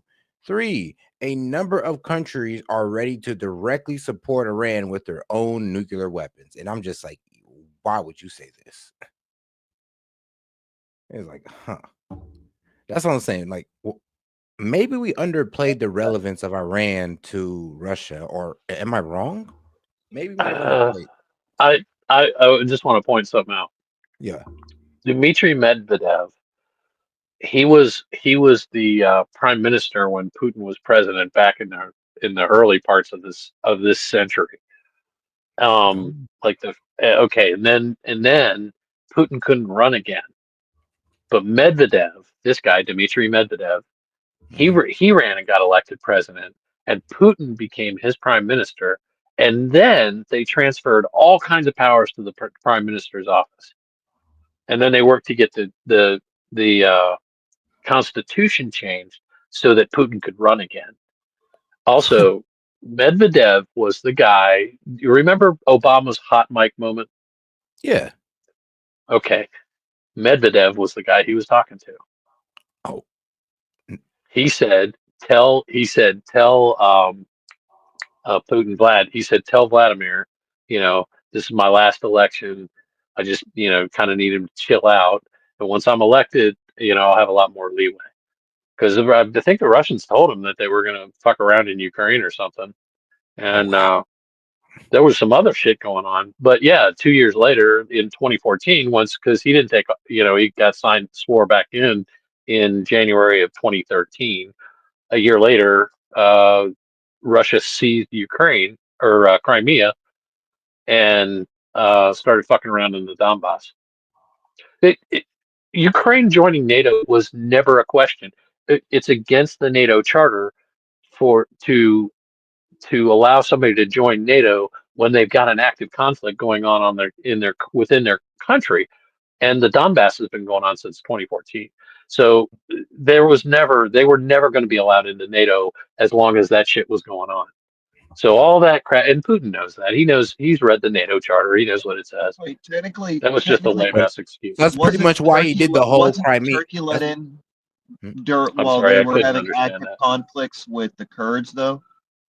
Say again? Wasn't Turkey let in while they were having active conflicts with the Kurds in the southeast? I'm trying to remember. I think they were in an Turkey. I think direct. Turkey was a founding member, maybe, but if they weren't, they minimized that. I don't know. I don't know the answer to that Because question. I know they were still having issues with the Greeks at that point, and part of the Yeah, way they got the peace treaty with the Greeks was, hey, we'll let you into NATO, but they were still there were. dealing with like genocides out in the Armenian I think they and made him Turkish chill out region first or before they let Kurdish him. region. I think they Yeah, chilled out, I'm made him trying to chill out remember before that. they. Yeah, I'm trying to But remember the full regardless, there referendum were now. NATO countries who were absolutely willing to hold NATO to its charter, Yeah. because not everybody was that enthused about Ukraine. I mean, Ukraine has admittedly had problems with all the former Soviet socialist Oh republics, yeah. and If you go all the way all of the back to former like Eastern Bloc. you go back to the fact that like in what was it 91 the Crimean Soviet Socialist Republic was like, hey, we don't want to be a part of Ukraine, and they're like, we're in the middle of a collapse of the USSR, we're not even looking at that vote. And if you look at like the laws of the Soviets, like Crimea had a referendum back in 91 that should have broken them off and made them their own Soviet republic way before it was an issue in I don't buy any 2014. of the referendums. I don't buy.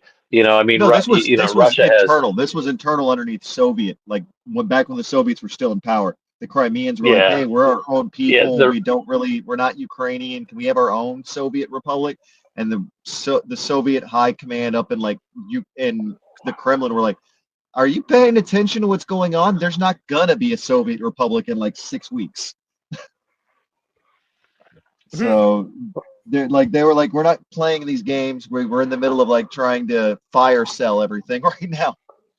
Yeah, but I absolutely do not buy the supposed referendum that they ran in 2014. I mean, That was there's horseshit. also questions how much is Turkey playing games in that region too, because they do want Crimea.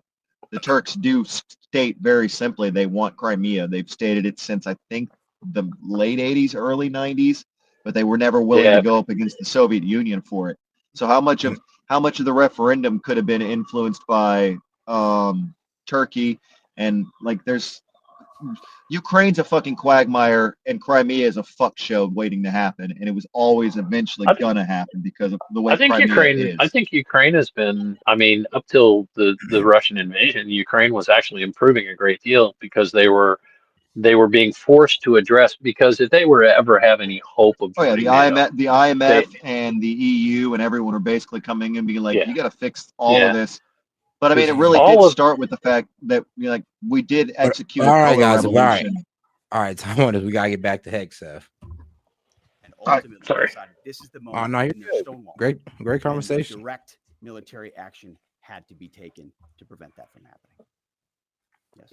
Thank you very much. General Kane, I understand OPSEC, I respect OPSEC. Can you say at all what security procedures are being taken to protect U.S. troops in Iraq and elsewhere in the Middle East? And Secretary Hegseth, as a global war on terrorism veteran, what do you say to veterans who may be concerned the U.S. is getting into another open-ended war in the Middle East over weapons of mass destruction? Thanks, sir, for the question. I won't Good comment question. on what force protection measures are being taken in the region. What I will say is we're being proactive and not reactive, and being very thoughtful about ensuring that we do all that we can to protect. Well, obviously, we're proactive. And I would just say, But incoming. This is most certainly not open-ended. It doesn't mean it limits our ability to respond. We will respond if necessary. The most powerful military in the world is postured and prepared to defend our people. But what the president gave us, as I said, was a focused, powerful, and clear mission on the destruction of Iranian nuclear capabilities. Those were the targets. That's what was struck. That's what was overwhelming. That's what was overwhelming. That's what the Iranian regime needs to understand, as the president put out last night. He wants peace. There needs to be a negotiated settlement here. We ultimately demonstrated that Iran cannot have a nuclear capability. That is a very clear mission set on this operation. Yes. Hold on. Yes, right there. Thank you, Mr. Secretary. Question for the Secretary and the Chairman. How was this strike coordinated with the Israelis on a strategic level, militarily, and on a tactical level? Was there any direct Israeli military participation in this operation? Well, I would say certainly Israel had an incredible military success, especially at the beginning and ongoing, in degrading Iranian capabilities, in degrading Iranian launchers, MRBMs. It's been incredible to watch what our ally Israel has been able to do. And there certainly have been conversations. I mean, General Kurilla at CENTCOM has worked closely in the defense of Israel for many years. And part of this operation was the defense of Israel and the ongoing defense of Israel. But as it pertains to this strike, this was U.S. operated and U.S. led. We took advantage of some of the preparatory work that's been done over the past week and a half in terms of axis of approach. I won't get into the particulars, but as the Secretary said, it was a U.S. strike. We made sure we were not in the same piece of airspace and sky. Aside from that, that was the extent of it. We'll take a couple more. All right. Yeah, right there. Question to the Secretary first. Are you concerned whatsoever now about the reaction from U.S. allies given the strike, particularly those in the Gulf? And to the Chairman, if I may, I understand you don't want to speak to specific assets and force protection measures, but do you anticipate at least having to bring in any further assets from other theaters to aid in force protection over the coming days? We certainly understand the challenges of allies in the region, and we have been respectful and in working in collaboration with them as it pertains to basing and sensitivities there. Ultimately, they've got a lot of assets and people in those locations also where American troops are co-located. So that's a consideration of ours. We've been in close consultation with them, and we appreciate the support that we have got. Thanks for the question on sort of the global picture. And as you know, that's one of my jobs is to look globally at the entire range of challenges. We are always carefully considering our force posture around the world and then offering options to the Secretary and to the President. I won't comment on any future things, but the American people should know that we carefully consider those moves around the world and try to modulate as needed our force structure in the region. Absolutely. Yeah, right here. Thank you. What communications are being sent to the Iranians right now, and is there any possibility of diplomacy now or in the coming days? I can only confirm that there are both public and private messages being directly delivered to the Iranians in multiple channels, giving them every opportunity to come to the table. They understand precisely what the American position is, precisely what steps they can take to allow for peace, and we hope they do so. Yes. The president may not want an open-ended conflict. The Iranians may disagree. Are you prepared for a protracted war? Well, anything can happen in conflict. We acknowledge that, but the scope of this was intentionally limited. That's the message that we're sending. With the capabilities of the American military, nearly unlimited. So Iran, in that sense, has a choice. But we've made it very clear to them, this is nuclear sites, this is nuclear capabilities, this is the line that the president set, and we set that back. Now is the time to come forward for peace. But I think one of the takeaways from this as well is the unprecedented level of ongoing cooperation. I can't speak highly enough of the chairman and his staff and General Kurilla in CENTCOM, what they've done to look around the corner, to pre-position, to understand how an operation like this comes together.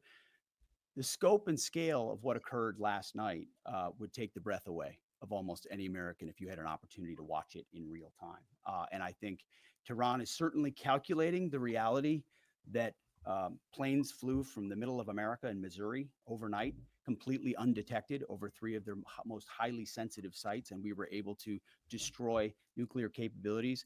And our boys in those bombers are on their way home right now. We believe that'll have a clear psychological impact on how they view the future. And we certainly hope they take the path of negotiated peace. But I could not be more proud of how this building operated, of the precision, the sensitivity, and the professionalism of the troops involved in this effort. I will take one more. We'll take one more question. Yes, right there. At least he didn't leak it on Signal this time. Secretary, concerning the justification for these strikes, that's always a blessing.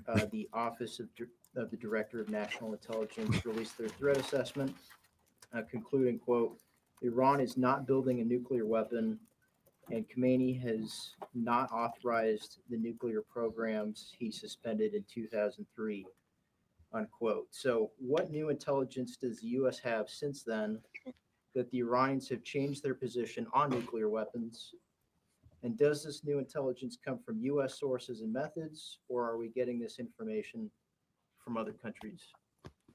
Well, I would just simply say that the president's made it very clear. He's looked at all of this, all of the intelligence, all of the information, and come to the conclusion that the Iranian nuclear program is a threat, and was willing to take this precision operation to neutralize that threat in order to advance American national interests, reduce the Iranian nuclear program, and obviously collective self-defense of ourselves and our allies. So he looked at all of it, understood the nature of the threat, and took bold action I think the American people would expect in a commander-in-chief. That's all we've got. Thank you very much. Appreciate it, Mr. Chairman.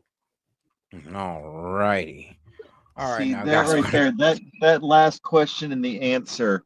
Yeah. That's the big $64,000 problem on the table. They're not being transparent about what the intel was. The mission's done. There's no more OPSEC to protect the sources of the mission because they don't have to give the sources and material methods for it. They need to tell they're us. still embedded. Well, no, because I mean, they could tell us, hey, we knew they had X, Y, and Z, and they were doing this and intentions of this, and be completely transparent and give us as much transparency as possible. But he's still skirting around it, like, well, the president, because of position he's held for 20 years, decided to do this at the end of this point, and the line he drew in the sand. It's like, okay, well, how do we know that his heels dug in position that's rooted in 20 years of a stance that he's had for 20 years hadn't biased him to think, oh, they're just never going to come to the table, let's do it? All right, guys. So this was coming out of Iran right now. It says all 3 sites were already evacuated. All 3 sites already bombed by Israel. All 3 sites had nuclear material removed. No Iranians killed. No Americans killed. No nuclear fallout. Ambiguous damage to the facility was done to. We're talking about Fordo. And what was it? And well, I guess like where's the strength and where was our peace offer? Peace offer? What do you mean? Hold on. Fucking, we've been trying to make peace with Iran for, I mean, at least since Obama. Like, I give it not to you. according to them. According to them, let's take it up the try. face. Let's take it up the face. One of their chief members of their foreign ministry was flying all over the world, meeting with people, and was in Istanbul when the attack occurred. Like, let's take it at face value. They were actively trying to negotiate, but these things take time, and there's a process to it. And now it could have potentially been all thrown away, and now we're escalating. Like, there is a chance that this, like, it was a geopolitical screw up. And there Like, was there a is chance that 40 years ago they could have fit, and 30 years, and 20 years ago, and 25 years ago, and 15 years ago. And like, how long do you protract this out? Is it until they get the means to their end? That's my only question. We also have to understand, like, it's still predicated on this. Are they trying to get nuclear weapons for a deterrence negotiation tool? Or are they trying to get it so they can fire them off? And that really boils down to, now it looks like we've got dudes in Russia who are like, we got a bunch of countries that'll give them warheads. Fuck off. Stop. We're gonna give them the deterrence they want. We're just gonna arm them. We're done with this. Like, this might have pushed the geopolitics into the point where now Iran's gonna get armed with a bunch of foreign nukes. And I don't think now so. they got the South Korea treatment. Now we're I don't think so. See, Russia threatens to do that, but Russia is a signatory to the Non-Proliferation Treaty, and we've got a kind of a relationship built as far as like very true. The Open Skies program and those kind of things. We still do adhere to those norms because Russia's had the ability to nuke the world over for how many years now, and they've never used it. They're a rational actor. Okay. Yeah. Nobody had any reason to believe that Iran is a rational actor with weapons.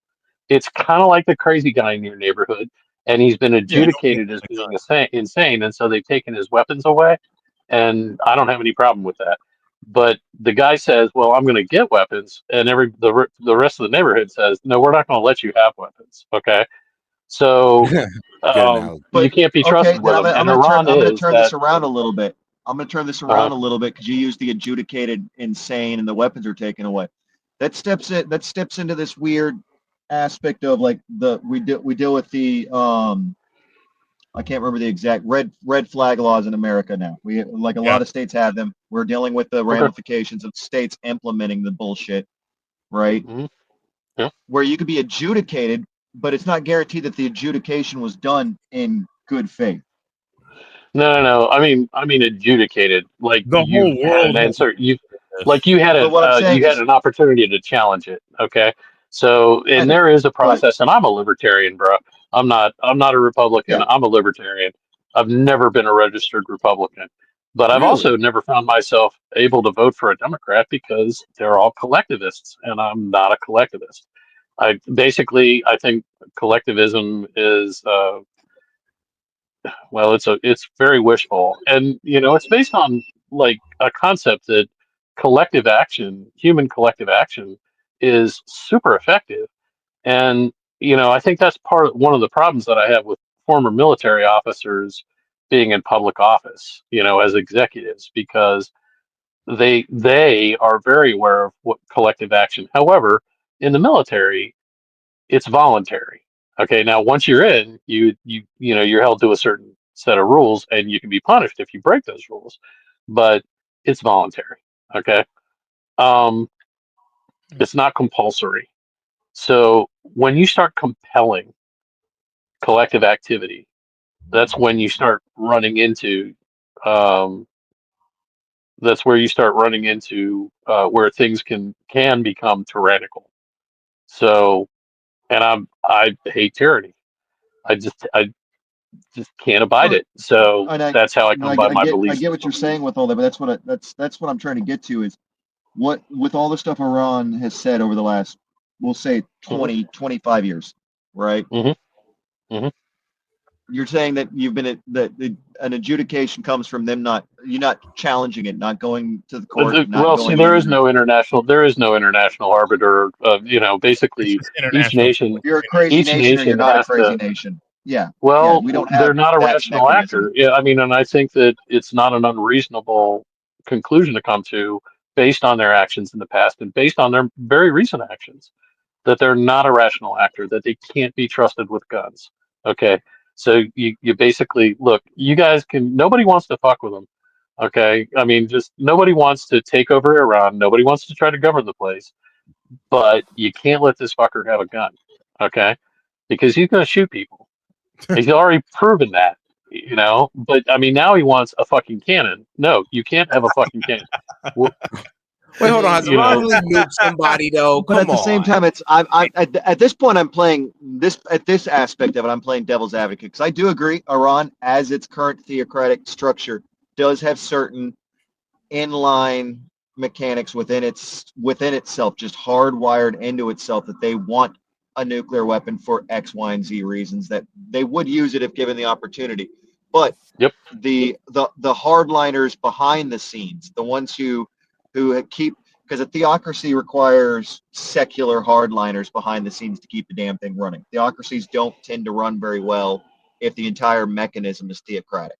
So No, the actual I guys, think they're theocratic. I really do. I think that now I do believe that there are some cynics among them who, aren't like they have to kowtow to the theocracy, and really their motives are yeah, and completely that's what I'm human saying is and greedy, when it and comes to yeah. But I don't know they how find organized they are. And for me, a deep state is kind of semi-organized by people who share common beliefs and are yeah, that's basically what I'm saying is the deep manipulating state the in system to make it do Iran, things they want it to do.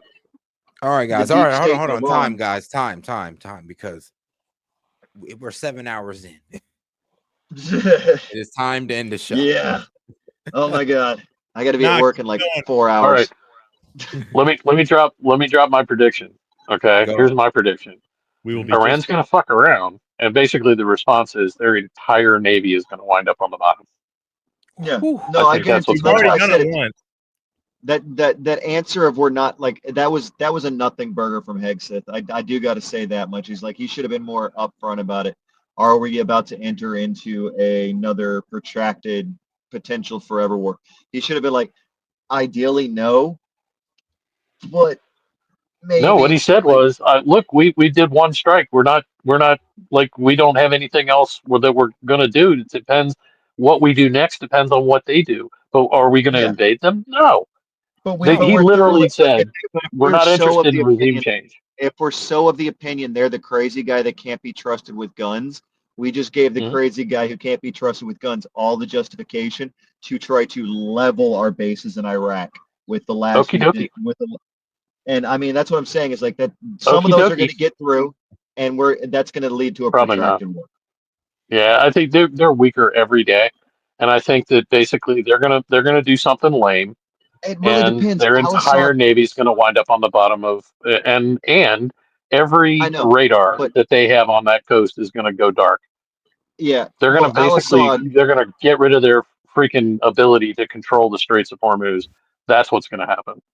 Well, if you So look at Al-Assad and Erbil, right, the two main bases we currently really maintain. You could look at Taji as well, but Taji's kind of iffy if you really want to consider it a base. It's more like a mall, with mud, lots and lots of mud. The two All main right, main guys. Hold on bases. now. Hold on. I thought we was giving final remarks. Oh yeah, this is yeah. well. I mean, I this is just the gave fun. my prediction. I'm done with it. Yeah, this is kind of the time. All This right. will be my final. This will be my final remark. If Iran does do a full strike like they've been doing against the Iron Dome, I don't think like a base like Al-Assad has the means to deal with that because last time I remember Al-Assad had one Patriot missile emplacement. They've probably upped that since I was there back in 2015, which is why I'm even willing to say anything about it because it's been a decade. But predominantly we've relied on C-rams for defense because we've only been dealing with Haji with his little boom tube out in the field. Sea-rooms I'm work on curious. drones. Yeah, I'm curious. I'm curious how efficient our little mini Iron Domes would be if Iran was like, "Hey, that base over there, we're gonna smoke it." There's You like know, a they've said they. dozen guided missile destroyers in the neighborhood. They've been helping shoot down stuff for the Yeah, last I'm just week. curious. So I'm curious exactly like Al-Assad's in a bad position. Erbil, I don't think they'd fuck with Erbil because they might piss off Turkey. It's too close to the Turkish border. Al-Assad is right there. They've already shown that they could reach out and touch Al-Assad a few times to get past the defenses. that's probably what they'll shoot at. Yeah, And their entire Al-Assad. navy will wind up on the bottom.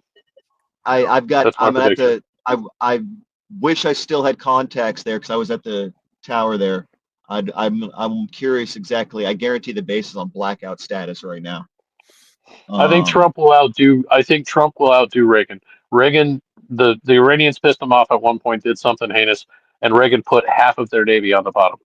Oh, I think The Trump will "Don't say, touch our no, we're boats" taking the moment whole of fucking Reagan thing. was pretty Yeah. hilarious because it was only supposed to be one boat Very and it went. proportional. And then the fucking Navy went out and fucking did target practice for fucking 8 hours.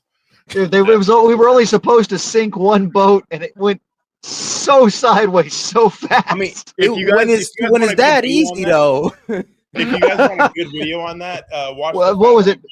We took out like fat electricians video. Yeah. Yeah, it was fucking hilarious. Oh my god! One boat. We were supposed to take out one boat and a couple oil rigs, and we took out like 2/3 of their Navy capacity. I think Trump will want to outdo that, and I also would remind you that it was just within the last 6 months that the Air Force certified a bomb to sink ships with and tested it. Oh yeah. They call it the quick sink, and I think they're I don't think. probably like, hey I man, don't think Iran. I don't think Iran is a threat to our military. I just think if we do end up having to retaliate and it does become a proportional thing, as long as it'll someone be somewhere disproportionate. is smart enough to say no boots on the ground in Iran, because then we're dealing with a destabilization fuck scenario against their Republican Guard. I think everybody across the nation is a no boots on the ground position. I think we are fucking sit back from our couch, fucking watch the fireworks on CNN type of people right now. Yeah, and I will say, for all of my issues with the ideological and everything, if we stay at this level and we don't try to drag it into another Iraq 2003 bullshit show, I'll be irritable about it, but I won't be pissed.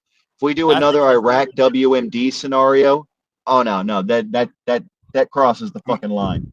I don't see an invasion happening at all. I just don't we're see doing that. an air war and a naval war, and we're gonna fucking fuck them up. We might take casualties on naval ships. That might be the worst of it. I think we'll take casualties at Al-Assad. I mean, we got real lucky that no one would, like, the things they hit were actually a bunch of old dumpsters that, like, we were using the old when I was there, we were using the things they hit, the aircraft bunkers that were right up against the aircraft tents that were right up against the runway there. We were basically using them as old parts dumpsters because we had nothing else to use them for. And I guess whoever gave the Iranians their intel didn't tell them they were shooting at our dumpsters. Well, all right, guys, we're gonna have to go ahead and end off on an educational note. Shout out to Hellback because he's the one who wanted to play this video that I've kind of been, avoiding for a little bit. Well, not really avoiding. Baller alert What can to I me, say? I guess.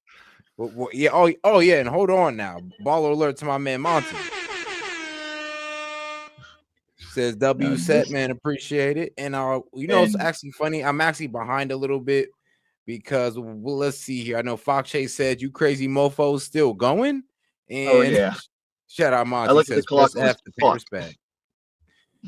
Oh man. I should not have looked at the clock. Oh fuck. All right. Let's get into this educational moment. Shout out to my man Hellbat.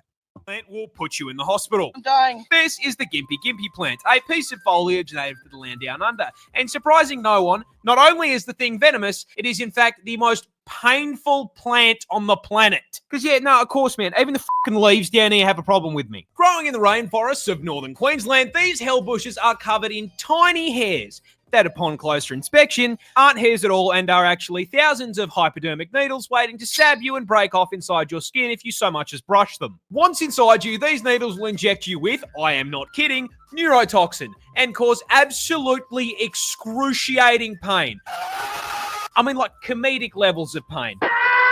With one person describing it as being covered in hot acid and electrocuted, and another woman saying that it was straight up more painful than childbirth and she'd given birth 4 times. And the fucked up part is, the neurotoxin isn't even lethal. So this spiteful of a plant is hurting you purely for the love of the game. Mind you, there are reports of people saying getting stung by this thing is actually worse than being put in the ground. This is because Groot's little hellspawn cousin here can continue hurting you for literal years after being stung. This is because those thousands of little hypodermic needles are actually made out of silicon, meaning your body can't break them down. And with how thin they are, your skin will usually close up over the top of them, meaning that these neurotoxin-emitting slivers can sit inside your skin for literal years, releasing more neurotoxin anytime that they're moved or disturbed. This constant, chronic, agonizing pain is so unbelievably bad that there have even been records of, trying not to get banned here, people Alt F4ing existence to make it stop. This particular incident came from a man who accidentally used one of the plant leaves as toilet paper. I don't think it gets Guys, today modern AI is quite advanced, except 2 problems. It is censored and it takes your information. Well, it's hard to find a tech company that don't, but let me introduce you to one. Shout out to my sponsor, Venice AI, which allows you to protect your information and avoid censorship. Now ask yourself, why should a team of programmers at these leading AI apps be the ones to decide what is okay for you to ask and think? Also, would you be comfortable if the presidential administration could govern what AI tells you? Man, I know I wouldn't. But also, while you think about that, did you know that? Let me tell you this, it's gonna be crazy, but ChatGPT has a former director of the NSA sitting on their board right now, guys. And shout out to that man, Edward Snowden. He called this a willful, calculated betrayal of the rights of every person on earth. And we all know how Alexa is. Alexa listens to us and recommends products based on our conversations. I mean, talk about a violation of privacy. But guys, these are just a few reasons I decided to team up with Venice AI and get you a better options or solutions to your AI needs. Now, guys, you can go ahead and check these guys out with my promo code. So shout out to Venice AI. Now, if you want to use AI without fear of handing over your most intimate thoughts to a corporation or government, you can get 20% off a pro plan using my link, Venice AI SET, and use the code SET. Man, so shout out, guys. So make sure you guys use the code. Put it up one more time for you guys right there. Once again, guys, you guys want to go ahead and have unleashed AI, uncensored AI, go ahead and tap in with my guys at Venice AI, guys. Hey, this is S.E.T. and appreciate the support. And shout out to the sponsor.